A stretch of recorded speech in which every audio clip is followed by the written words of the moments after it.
For a long time, the Bulls were the Knicks' kryptonite.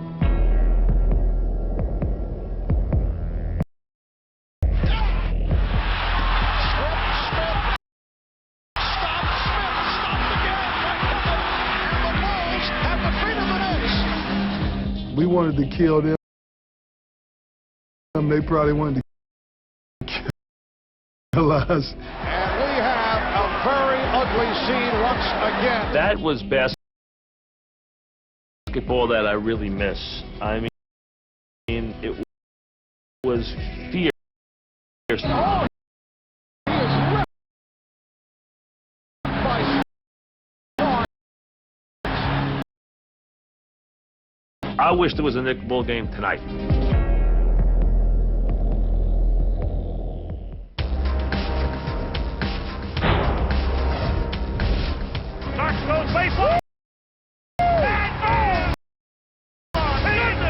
While the rivalry was fierce and the games always hard fought, one man repeatedly determined the outcome. Michael Jordan continues to roll. Michael, he was the X factor.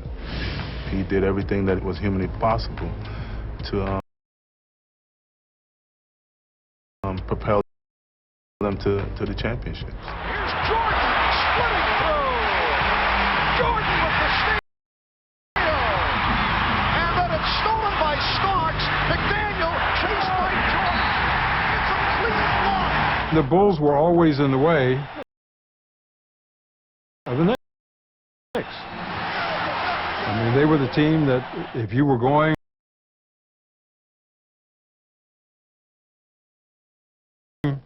to win a championship, you had to beat the Bulls. For Pippen. Oh, a fight. And the Bulls seemed to have the next number. They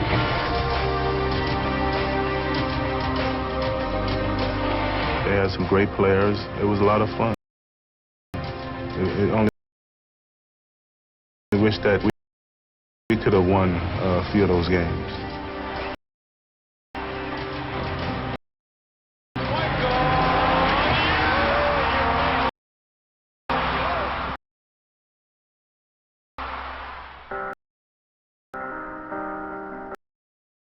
When Air Jordan left the NBA to play baseball, his absence opened the door for others in the league to step up and take the mantle of champion. Finally, for a lot of teams, they felt, okay, well, you know, now we don't have that obstacle. And the one team that felt that way the most was the New York Knicks. We saw it as an opportunity to, you know, step up and hope to get an opportunity to play in the finals. Patrick Ewing. We had to beat them.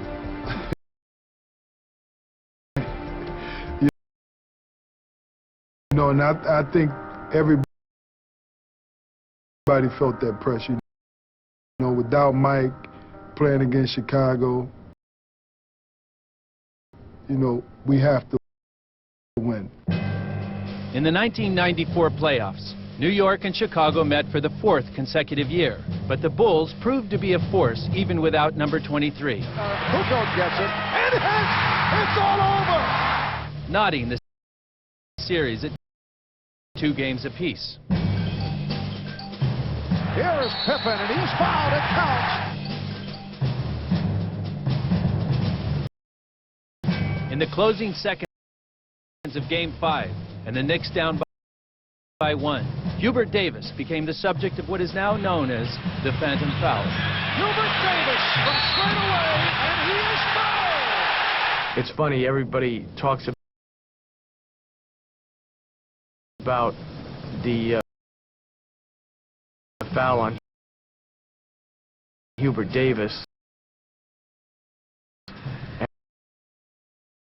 and we always laugh to ourselves that we may have gotten the benefit of the doubt on that call, but in the series against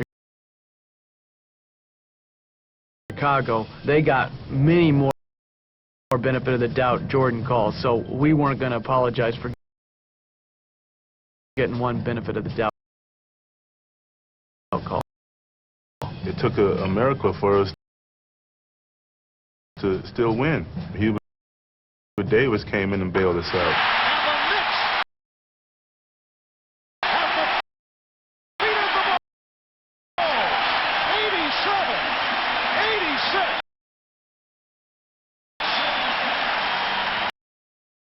Take a 3-2 lead in this best of 7. They'll meet Friday in Chicago in Game 6. Oakley rejected by Grant. Kukoc off the dribble, sets up Longley, gives to Williams. Oh, that was beautifully done. Chicago held off New York in Game 6. The Chicago Bulls still alive. Setting up a decisive Game 7 at Madison Square Garden.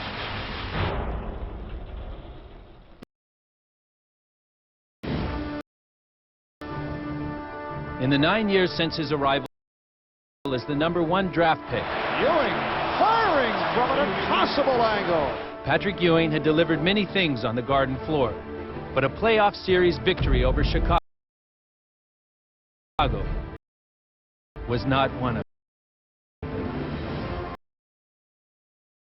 Here we are, Game 7 against Chicago at home, and no Jordan, and the pressure was tremendous. They knew that if they lost this game, it was going to be the worst loss of the Ewing era.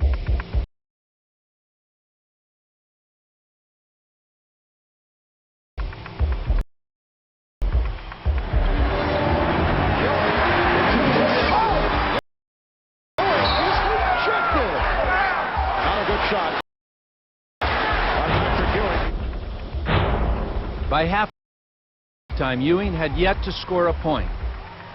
In the first half, he struggled, couldn't find himself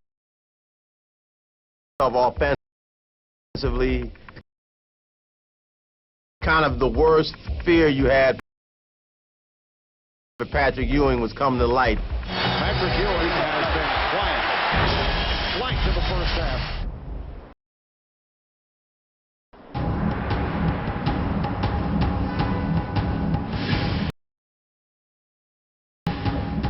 He had 2 remaining quarters to assert control over his legacy.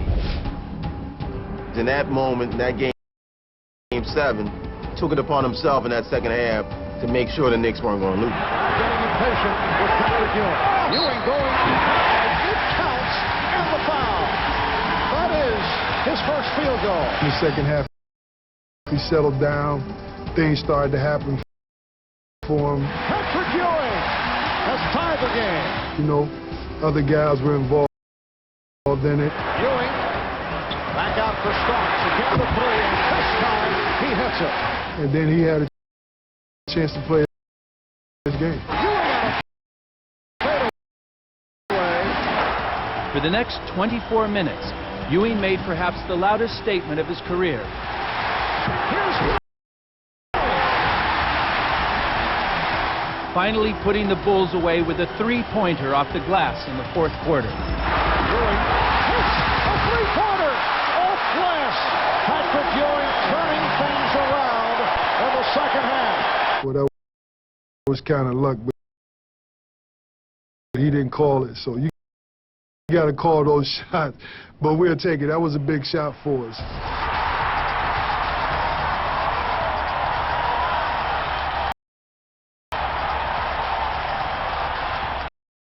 And I think the fans wanted Chicago too. And finally to beat them, the place went crazy. The Knicks have defeated the Bulls to take the series in 7.